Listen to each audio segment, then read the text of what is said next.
I'm Jamie Costello with your WMAR 2 News update. A group of businesses in Ellicott City teamed up to raise awareness for suicide prevention. And the woman who headed up this charge to protect our youth is Pam Long. And she says she knows the last year was hard for a lot of us and that some people are struggling with their mental health. And she was inspired by this and decided to organize this fundraiser for the cause.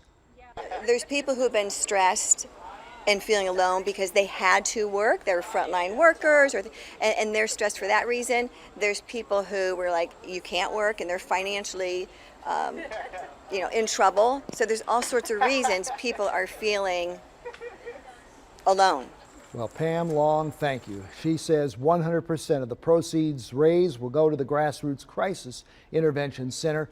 Suicide remains a leading cause of death in people ages 10 to 34.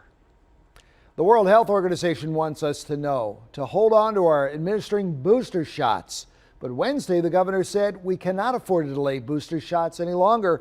He says anybody in a nursing home or other care facilities can get a booster shot. And of the 500 Maryland nursing home residents tested, over 60% have some form of waning immunity. But about 1 in 3 are now very vulnerable.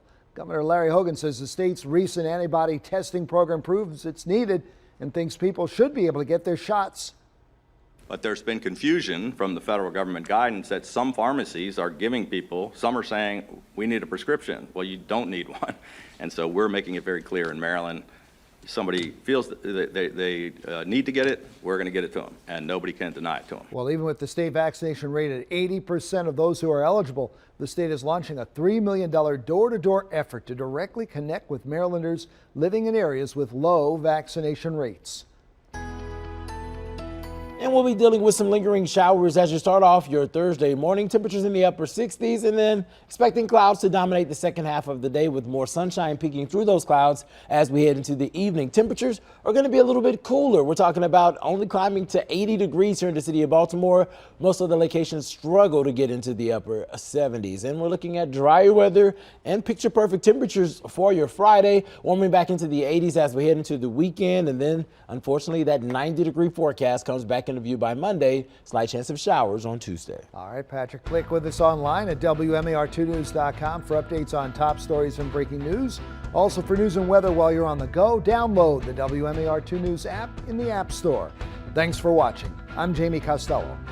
This WMAR2 News update is sponsored by Jones Junction.